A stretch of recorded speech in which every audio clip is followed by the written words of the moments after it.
Good morning guys. तो चलिए start करते हैं आज के यानी कि 24 अक्टूबर के इंपॉर्टेंट करंट अफेयर्स को। तो इस प्रश्न में आपसे पूछ रहे हैं, अभी हाल ही में भारत और किस देश के बीच हरिमऊ शक्ति 2023 अभ्यास का आयोजन किया गया? तो आंसर होगा मलेशिया।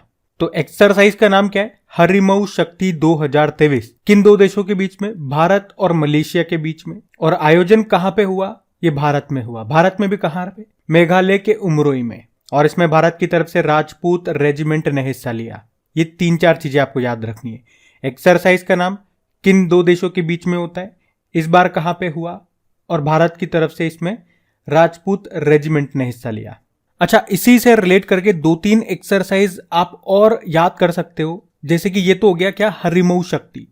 आप कहोगे एक गरुड़ शक्ति भी होता है, आप कहोगे एक समुद्र शक्ति भी होता है। तो गरुड़ शक्ति और समुद्र शक्ति ये भारत और इंडोनेशिया के बीच में होता है। वैसे एक उदार शक्ति नाम का एक्सरसाइज भी हमने किया था पिछले साल 2022 में, वो भी भारत और मलेशिया के बीच में हुआ था। और एक गरुड़ एक्सरसाइज होता है, वो भारत और फ्रांस के बीच में होता है। और शक्ति नाम से एक एक्सरसाइज, वो भी भारत और फ्रांस के बीच में होता है। और एक मित्र शक्ति एक्सरसाइज भी याद रखो, ये भारत और श्रीलंका के बीच में होता है। तो इस तरह से काफी मिलते जुलते एक्सरसाइज है, ये आप ध्यान में रखना, कंफ्यूज मत होना। अब मैं क्या करूंगा, 2023 के जितने भी इंपॉर्टेंट एक्सरसाइज है वो मैं आपको रिवाइज कराऊंगा। और जिन जिनको ये शीट याद होती जा रही है वो मेरे साथ साथ बोलते हुए चलना। देखो, ये ब्राइट स्टार एक्सरसाइज के बारे में हमने पढ़ा था। इसमें पहली बार भारतीय वायुसेना ने हिस्सा लिया। ये कहां पे हुआ था? मिस्र में, इजिप्ट में। और अभी आप ही में से एक स्टूडेंट ने बताया कि उनके एग्जाम में ये प्रश्न आया था। एक ऑस इंडेक्स एक्सरसाइज हुई थी भारत और ऑस्ट्रेलिया के बीच में। कहां पे? सिडनी में। सी सेट एक्सरसाइज, इसमें भी भारत ने पहली बार हिस्सा लिया था। ये सिंगापुर में हुआ था। सी सेट मतलब हो गया south east Asia corporation and training. और तरंग शक्ति एक्सरसाइज ये 2024 में होगा। इंडियन एयरफोर्स इसका आयोजन करेगा। लगभग 12 देश इसमें हिस्सा लेंगे। जायद तलवार एक्सरसाइज भारत और यूएई के बीच में हुआ। कहां पे? दुबई में। और पैसेज एक्सरसाइज भारत और सऊदी अरब के बीच में हुआ। जेद्दा, सऊदी अरब में। टेलिस्मैन सेबर एक्सरसाइज, इसमें भारत ने पर्यवेक्षक देश यानी कि ऑब्जर्वर कंट्री के रूप में हिस्सा लिया। ये ऑस्ट्रेलिया में हुआ। और ऑस्ट्रेलिया में अभी पहली बार मालाबार एक्सरसाइज भी हुआ था। मालाबार एक्सरसाइज ये क्वाड देशों के बीच में होता है, जिसमें 4 देश होते हैं, ऑस्ट्रेलिया, भारत, जापान और यूएसए। और कोमोडो एक्सरसाइज ये इंडोनेशिया में हुआ था। अभी भारत ने भी इसमें हिस्सा लिया था। और अभी जिमेक्स एक्सरसाइज ये जापान और भारत के बीच में हुआ, विशाखापत्तनम में हुआ था। और जापान के साथ इस साल हमने 2 एक्सरसाइज और किए थे, धर्मागार्जन और वीरगार्जन एक्सरसाइज। ये कहाँ पे हुआ था? ये जापान में हुआ था। अभी सेल्वेक्स एक्सरसाइज ये भारत और यूएस के बीच में हुआ। कहाँ पे? केरल के कोच्चि में।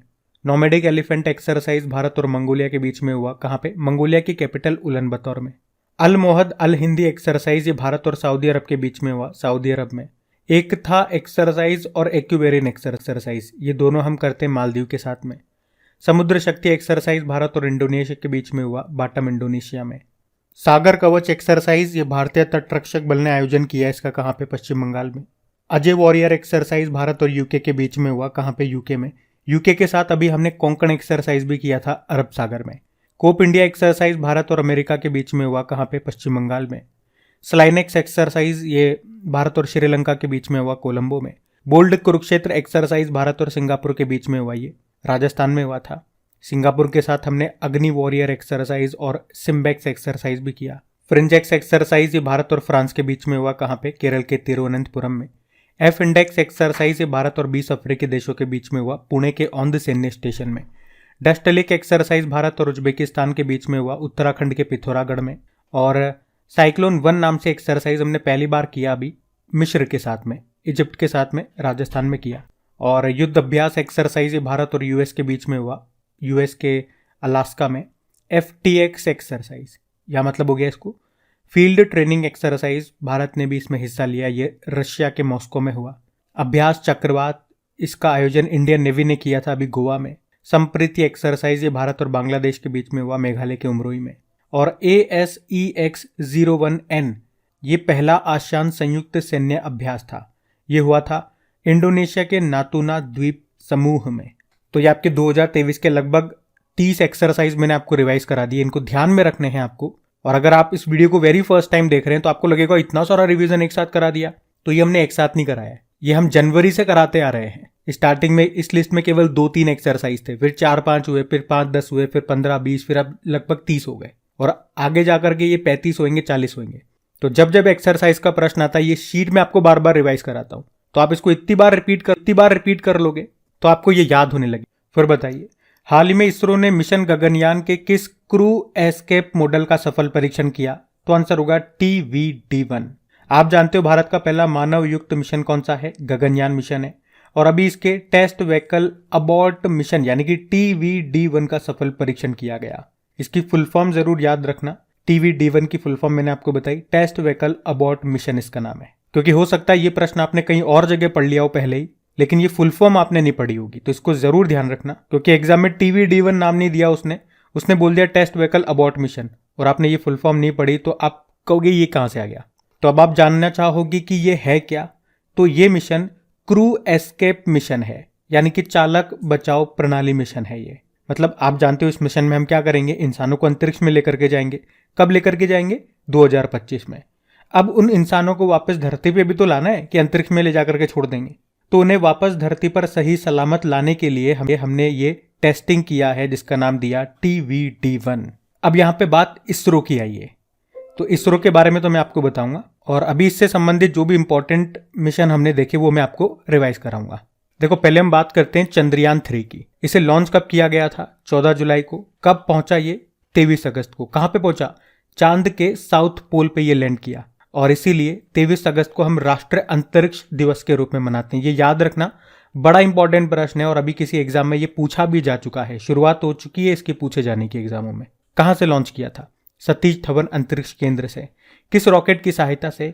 LVM-3M4, जिसको बाहुबली या फैट बॉय भी कहते हैं। इसमें एक लैंडर था जिसका नाम विक्रम है, रोवर था जिसका नाम प्रज्ञान है, और इसमें प्रोजेक्ट डायरेक्टर का नाम भी अभी एग्जाम में पूछा जा चुका है। क्या नाम है? P वीर मुथवेल। और अभी ये प्रश्न भी एग्जाम में आया था कि चंद्रयान 3 जो है ये चंद्रमा पर जिस स्थान पे लैंड किया था उस स्थान को क्या नाम दिया गया? तो आंसर होगा शिव शक्ति पॉइंट। तो ये इतनी सी आपकी शीट मैंने कई बार आपको रिपीट कराई है, और अभी तक मुझे आप ही लोगों से मालूम चला है कि ये 3 तरह के प्रश्न इसमें पूछे जा चुके हैं। एक तो प्रोजेक्ट डायरेक्टर का नाम पूछा गया, एक ये शिव शक्ति वाला, और ये अंतरिक्ष दिवस वाला पूछा गया है। तो इसीलिए ये चीजें जो इंपॉर्टेंट है मैं बार बार आपको रिपीट कराता हूँ, ताकि आप न चाहो फिर भी आपको बार बार पढ़ो तो आपको ये याद हो जाए। अगर आपसे पूछे चंद्रयान 3 मिशन की लगभग लागत कितनी आई, तो 615 करोड़ आई, ये भी ध्यान रख लो। और ये लैंडर का वजन कितना था? 1700 किलोग्राम था, और रोवर का जो प्रज्ञान है उसका था 26 किलोग्राम। वैसे इतना डीप में नहीं पूछेगा वो, लेकिन फिर भी मैंने आपको बता दिया कि किस्मत ही खराब हो पूछ ले तो आप तो गलत न करो कम से कम। एक आदित्य L1 के बारे में जानेंगे। ये भारत का पहला सूर्य मिशन था। यहाँ पे L1 का मतलब हो गया लैंग्रेज पॉइंट 1, मतलब ये ऐसा पॉइंट है जहाँ पे ये जाएगा, वहाँ पे सूरज और पृथ्वी का जो गुरुत्वाकर्षण बल होता है, ग्रेविटेशनल फोर्स, वो बराबर होता है। किस रॉकेट से हमने इसको लॉन्च किया था? PSLV-C57। कहाँ से? श्रीहरिकोटा के सतीश धवन अंतरिक्ष केंद्र से। ये साथ में कितने पेलोड लेकर के गया? 7 पेलोड लेकर के गया था। ये पेलोड वाला भी प्रश्न भी किसी एग्जाम में आया था, और इसमें प्रधान वैज्ञानिक का नाम है doctor Shankar Subramaniam. Project director कौन है? निगार साजी है। अच्छा, अगर मैं आपसे पूछूं अमेरिका का जो सोलर मिशन है, पार्कर सोलर प्रोब मिशन, उसको कब लॉन्च किया था? 2018 में, याद रखना। अच्छा, यहाँ पे कुछ इंपॉर्टेंट पॉइंट्स मैं आपको रिवाइज कर रहा हूँ कि अभी NVS-01 उपग्रह को हमने लॉन्च किया था, और ये याद रखना ये नेविगेशन की 2nd जनरेशन का पहला उपग्रह है, सैटेलाइट है। इसको हमने किस रॉकेट से लॉन्च किया? तो GSLV F12। और ये जो SSLV-D2 है ना, ये बड़ा इंपॉर्टेंट है। ये इसरो का सबसे छोटा रॉकेट था। इसको हमने जब लॉन्च किया था तो ये 3 सैटेलाइट लेकर के गया था। EOS-07 अर्थ ऑब्जर्वेटरी सैटेलाइट 07, जानूस 1 और आजादी सेट 2। और अगर आपसे पूछे कि भूटान का जो उपग्रह है INS-2B, इसको हमने किससे लॉन्च किया था? PSLV-C54 से। PSLV-C55 ये सिंगापुर का एक सैटेलाइट लेकर के गया था जिसका नाम है टेलियोस 2, और ये प्रश्न भी RAS के एग्जाम में पूछा गया था। उसके बाद C56 की बात करेंगे, PSLV-C56, ये भी सिंगापुर का एक उपग्रह लेकर के गया था जिसका नाम है DSSAR। और PSLV-C57 तो आदित्य L1 को लेकर के गया था, ये हमने पढ़ ही लिया। बाकी देखो, इसरो की भी बात करें, इसरो मतलब होता है इंडियन स्पेस रिसर्च ऑर्गेनाइजेशन, जिसकी स्थापना होती है 1969 में, और हेडक्वार्टर इसका बंगलुरु में है। चेयरमैन अभी हैं S सोमनाथ, 10वें नंबर के हैं। मोटो होता है space technology is in service of human kind. तो ये सारे इंपॉर्टेंट क्वेश्चंस हैं, इनको आप ध्यान रखना, यहीं से प्रश्न बनेगा आपके एग्जाम में। और 4-5 प्रश्न तो मैंने आपको बता ही दिए जो अभी हाल ही में पूछे गए, और ये प्रश्न मैंने नहीं बताए, ये आप ही लोगों में से स्टूडेंट्स ने बताए जिनके अभी एग्जाम हुए। क्योंकि मैंने आपको बोला भी है, आपके जो एग्जाम्स वगैरह होते हैं वहाँ से जो भी प्रश्न आपके आते हैं, चाहे वो अपनी क्लास से बैठे हों कि न बैठे हो, मुझे ज़रूर बताया करो। इससे हमें ये आइडिया लगेगा कि किस तरह के एग्जाम में प्रश्न पूछे जा रहे हैं, क्योंकि सारे एग्जाम के प्रश्न तो मैं देख भी नहीं पाता हूँ। और हाँ, सेशन पसंद आ रहा है तो प्लीज़ आप लोग इसे लाइक ज़रूर कीजिएगा। आजकल आप लोग इसे लाइक या शेयर नहीं कर रहे हो, बहुत नीचे आ गए हम लोग, तो इसे सपोर्ट करो ताकि मुझे भी अच्छा लगे, पढ़ाने में मज़ा आए। अभी बढ़ते हैं। फिर बताइए, अभी कोटक महिंद्रा बैंक के नए सीईओ कौन बने? तो आंसर होगा अशोक वासवानी। तो अभी कोटक महिंद्रा बैंक इसके नए एमडी सीईओ के रूप में किसे नियुक्त किया गया है? तो आंसर होगा अशोक वासवानी को। ये किनका स्थान लेंगे? उदय कोटक का स्थान लेंगे। तो ये इंपॉर्टेंट क्वेश्चन हो गया आपका। और कोटक महिंद्रा बैंक का हेडक्वार्टर मिलेगा कहाँ पे? मुंबई में स्थापना होती है 1985 में। अभी जानते हो साउथ इंडियन बैंक के चेयरमैन बने थे कौन? विजय कुरियन। बैंक ऑफ बड़ौदा के एमडी सीईओ बने देवदत्त चंद। और आईसीआईसीआई बैंक के एमडी सीईओ बने संदीप बख्शी। ये भी नाम न्यूज में थे, इनको भी ध्यान रखना। बढ़ते हैं आगे। चलिए फिर बताइए, अभी हाल ही में मरियप्पन थंगावेलु ने एशियाई पैरा खेलों में कौन सा पदक जीता है? तो आंसर होगा रजत पदक, सिल्वर मेडल। तो मरियप्पन थंगावेलु, पहले बात करें इनका संबंध किस खेल से है? ऊंची कूद से। और अभी इन्होंने एशियन पैरा गेम्स में 1.86 मीटर की छलांग लगाकर सिल्वर मेडल जीत लिया है। और इस तरह से इन खेलों में ये इनका दूसरा पदक है, क्योंकि इससे पहले 2016 में जो रियो ओलंपिक्स हुए थे ना, उसमें इन्होंने गोल्ड मेडल जीता था। इन्हें आपको बता दूं 2017 में पद्मश्री मिल चुका है, 2017 में ही अर्जुन अवार्ड इनको मिला था, और अभी 2020 में मेजर ध्यानचंद खेल रत्न पुरस्कार भी इनको मिला था। अच्छा, इनके अलावा कुछ और नाम मैं आपको बता रहा हूँ, उन्होंने इसमें अभी गोल्ड जीता है, जैसे कि प्रणव सूरमा, इनका संबंध क्लब थ्रो से है, इन्होंने गोल्ड जीता। शैलेश कुमार ऊंची कूद में गोल्ड जीता, और निषाद कुमार ने ऊंची कूद में गोल्ड जीता है। अब आपको ये तो पता ही है जो पैरा एशियन गेम्स कहाँ पे हो रहे हैं, जहाँ पे एशियन गेम्स हुए थे वहीं पे होंगे, यानी कि चाइना के हांगझाओ में। लेकिन कौन सा संस्करण है ये पैरा गेम्स का? चौथा संस्करण है। और ये भी याद रखना, इसमें उद्घाटन समारोह में ध्वजवाहक कौन थे? Flag bearer. वैसे ये मैं प्रश्न आपको बता चुका हूँ। तो 2 खिलाड़ी हैं, पारुल परमार जो कि पैरा शटलर है, यानी कि शटलर मतलब बैडमिंटन प्लेयर, और एक अमित सरोह है, पैरा क्लब थ्रोवर हैं ये। अच्छा, साथ में अभी जो एशियन गेम्स हुए थे उसका भी हम यहाँ पे रिवीजन कर लेते हैं, जो भी इंपॉर्टेंट पॉइंट्स बनते हैं। और अभी ये एशियन गेम्स जो हुए थे ये 2022 वाला संस्करण है, जो 2023 में हुआ। ये इसका 19वां संस्करण था। कहाँ पे हुआ? चाइना के हांगझाओ में। और इसमें भारतीय टीम को स्पॉन्सर किया था अमूल ने। और उसके उद्घाटन समारोह में भारतीय ध्वजवाहक 2 खिलाड़ी थे, हरमनप्रीत सिंह और लवलीना बोरगोहेन। लवलीना बोरगोहेन ये बॉक्सर है, इन्होंने इसमें सिल्वर जीता था। बाकी हरमनप्रीत सिंह ये मेन्स हॉकी टीम के कप्तान है। और साथ में याद रखना, समापन समारोह में जो ध्वजवाहक थे वो एक खिलाड़ी थे, PR श्रीजेश उनका नाम है, वो मेन्स हॉकी गोलकीपर है। अब यहाँ पे मैं आपको जो बताऊंगा कि गोल्ड जीता है, ये टीम में बताऊंगा, टीम इवेंट में किस किस भारतीय टीम ने गोल्ड जीता है। साथ में ये भी बताऊंगा कि उन्होंने किसको हराया, यानी कि उप विजेता कौन रहा। तो पहले हम बात करते हैं मेन्स हॉकी टीम की। इन्होंने गोल्ड जीता, लेकिन हराया किसको? जापान की टीम को हराया। और इसमें जो वुमेन्स हॉकी टीम है, इन्होंने केवल ब्रोंज मेडल जीता।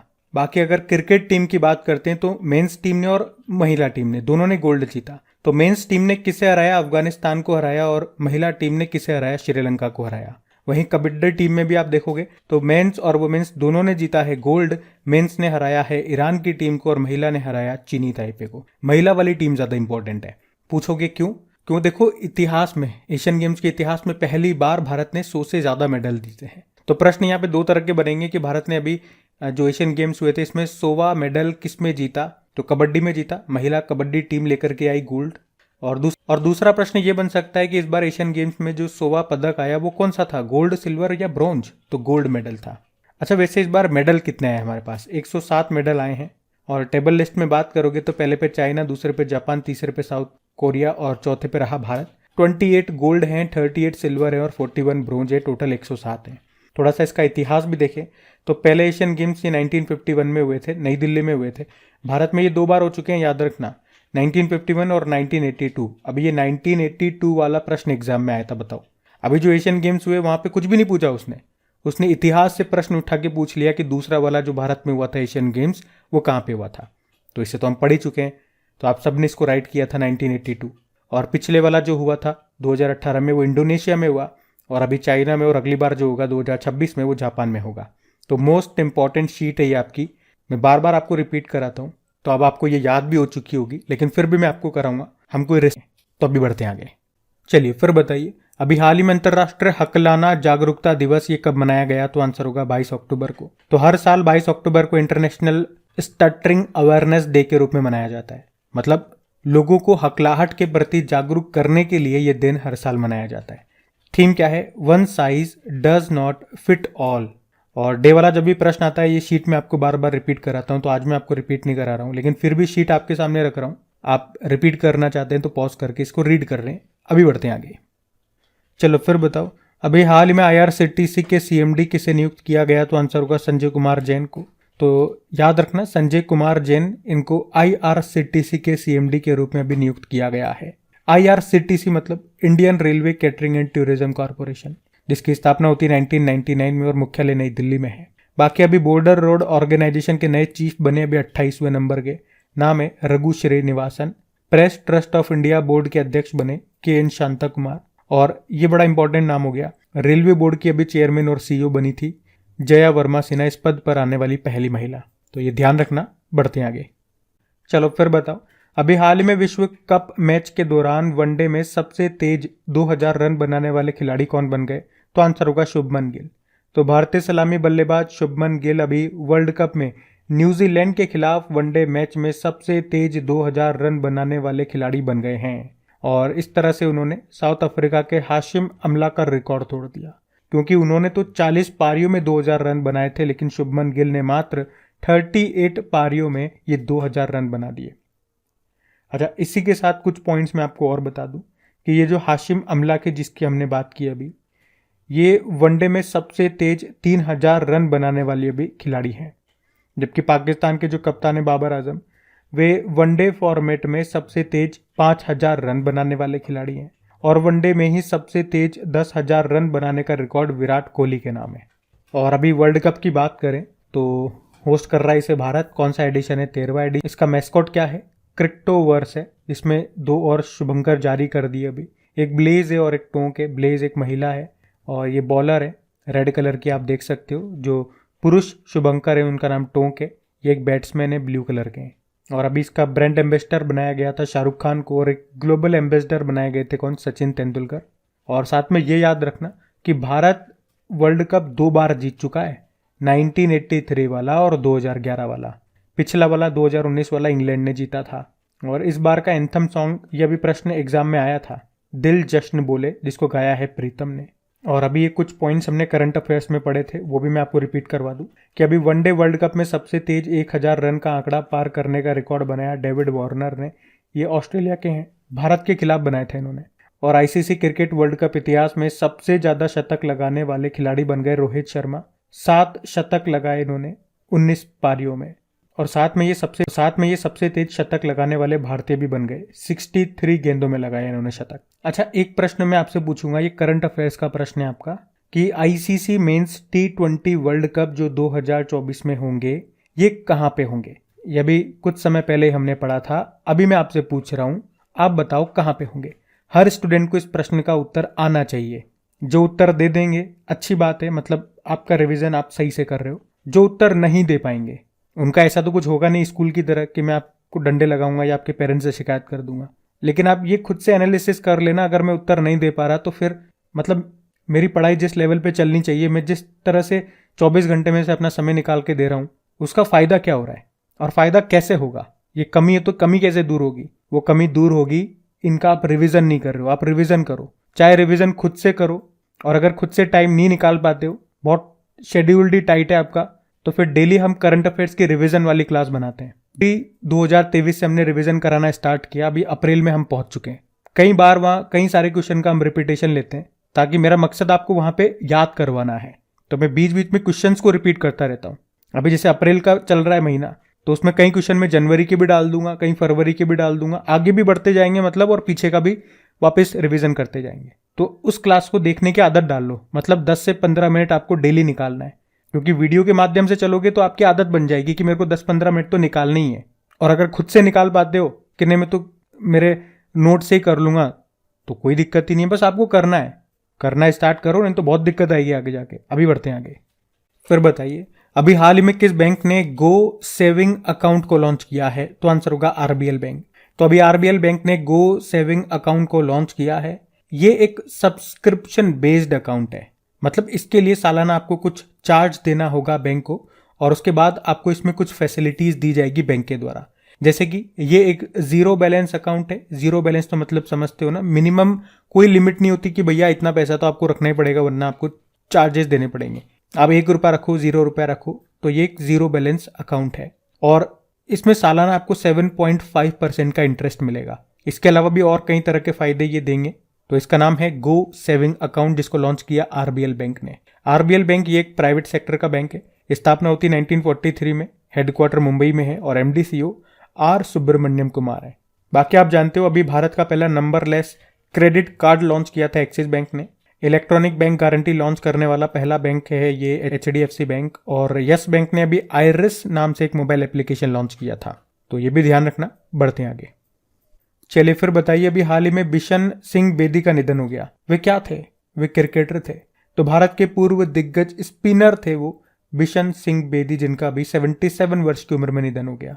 उन्होंने कुल 22 अंतर्राष्ट्रीय मैचों में भारतीय टीम की कप्तानी की और उन्होंने अपने अंतर्राष्ट्रीय क्रिकेट करियर की शुरुआत वेस्ट इंडीज के खिलाफ की थी और अपना अंतिम अंतर्राष्ट्रीय मैच इंग्लैंड के खिलाफ उन्होंने खेला था 1979 में। और अभी हाल ही में इनका निधन हो गया, तो इनका नाम याद रखना आप। बढ़ते हैं आगे। चलिए फिर बताइए, अभी हाल ही में 37वें नंबर के जो नेशनल गेम्स हुए, इसमें पहला गोल्ड किसने जीता? तो असम ने जीता।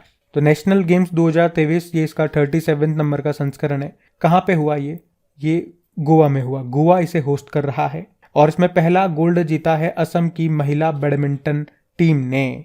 और इन्होंने किसे हराया? महाराष्ट्र की टीम को हराया। और देखो यहाँ पे हमने महिला बैडमिंटन टीम की बात करी, तो असम की जो महिला बैडमिंटन टीम है उन्होंने गोल्ड जीता है और वो इस खेल का पहला गोल्ड रहा। लेकिन अगर हम बात करते हैं किस राज्य की पुरुष बैडमिंटन टीम ने गोल्ड जीता होगा, तो वो कर्नाटक है। कर्नाटक की पुरुष बैडमिंटन टीम ने गोल्ड जीता है। तो याद रखना 2023 वाले ये नेशनल गेम्स हैं 37वें नंबर के। कहाँ पे? गोवा में। और इसका शुभंकर मैस्कॉट क्या है? मोगा है। पिछले साल 2022 वाले जो हुए थे नेशनल गेम्स वो गुजरात में हुए थे। तो गाइज ये था आज का आपका करंट अफेयर्स का सेशन। कैसा लगा आपको? और हाँ, अगर आप में से कोई स्टूडेंट इस फर्स्ट टाइम देख रहे हैं या क्रैक एग्जाम चैनल पे ही पहली बार है, तो आप लोग मुझे जरूर कमेंट कीजिएगा कि मैं यहाँ पे नया हूँ, न्यू स्टूडेंट हूँ, और ज़रूर बताइएगा कि आपको सेशन कैसा लगा। क्योंकि हमारे कुछ मोस्ट इंपॉर्टेंट वीडियोस हैं जो आपके लिए काफ़ी हेल्पफुल होंगे, वो सभी स्टूडेंट्स को देखने हैं। जैसे कि अभी नोबेल पुरस्कार दिए गए, उनका ट्रिकी वीडियो, क्योंकि यहाँ से प्रश्न बन रहे हैं एग्जाम में, तो वो आपको आने चाहिए। उसके अलावा सस्टेनेबल डेवलपमेंट गोल्स हैं, यहाँ से प्रश्न बनते हैं एग्जाम में, तो उसका भी ट्रिकी वीडियो हमने बना दिया। वो सिर्फ एक ही बार वीडियो आपको देखना है, वो सारे आपको याद हो जाएंगे। एग्जाम में प्रश्न आएगा, एक भी प्रश्न आपसे नहीं छूटेगा, ये मेरी गारंटी है। उसके अलावा हमारी जो रिवीजन वाली क्लास मैंने बताई, तो ये जो कुछ इंपॉर्टेंट वीडियोस है इनके डायरेक्ट लिंक मैं आपको दे दूंगा, क्योंकि यहाँ पे आप पहली बार है तो आपको पता नहीं है, तो आप कमेंट करना। बाकी वीडियो को अभी तक आपने लाइक नहीं किया तो याद दिला दूं, लाइक जरूर करें वीडियो को और दोस्तों के साथ में शेयर जरूर करें। ये शेयर वाली बात मत भूलना मेरे दोस्त। बाकी इनकी प्रैक्टिस के लिए क्विज बनाई जाती है आपकी क्रैक एग्जाम एप्लीकेशन पे, पीडीएफ भी आपको मिल जाएगी वहीं पे। लिंक कहाँ मिलेगा? क्रैक एग्जाम एप्लीकेशन का नीचे डिस्क्रिप्शन बॉक्स में। टेलीग्राम भी यूज करते हो तो उसका लिंक भी नीचे मिल जाएगा। अभी चलो कल के करंट अफेयर्स का हम क्विक रिवीजन करते हैं। तो पहला प्रश्न आपसे पूछा था किस बैंक ने अपने संस्थापक के गांव में मुक्क नूर मिशन शुरू किया, तो आंसर होगा फेडरल बैंक। फिर पूछा भी उत्तर प्रदेश में योगी आदित्यनाथ जी ने किस स्थान पर पहला मिशन शक्ति कैफे खोला, तो आंसर होगा गोंडा। और फरवरी में भारत टैक्स 2023 का आयोजन ये कहाँ पे किया जाएगा? नई दिल्ली में। कोल्ड ब्लडेड लव नाम की बुक को किसने लिखा? गिरीश दत्त शुक्ल ने। किस राज्य में मुख्यमंत्री मक्का मिशन शुरू किया गया? उड़ीसा। किसने चक्र 2 नाम से एक अभियान शुरू किया? सीबीआई। वर्ल्ड ट्रोमा डे ये मनाया गया 17 अक्टूबर को। किस राज्य ने द होप इनिशिएटिव नाम से एक पहल शुरू की? पंजाब। और भारतीय सेना ने किस देश में आयोजित कैम्ब्रियन गश्ती सैन्य अभ्यास 2023 में गोल्ड जीता? यूके। और पश्चिम बंगाल के जो राज्यपाल है उन्होंने किसे दुर्गा भारत सम्मान से सम्मानित किया? 4 जनों को, जिसमें एक विश्व भारती यूनिवर्सिटी है, एक पंडित अजय चक्रवर्ती और इसरो और garden rich builders and engineers को। तो ये हमने 1 मिनट से कम समय में कल के करंट अफेयर्स का क्विक रिवीजन कर लिया। अभी कल का होमवर्क प्रश्न भी देखते हैं और सेशन एंड करते हैं। तो कल के वीडियो में आपसे पूछा था किस राज्य सरकार ने शक्ति स्मार्ट कार्ड योजना शुरू की, तो आंसर होगा कर्नाटक। आप सभी ने प्रश्न का बिल्कुल सही उत्तर दिया। अब ये आज का आपका होमवर्क प्रश्न।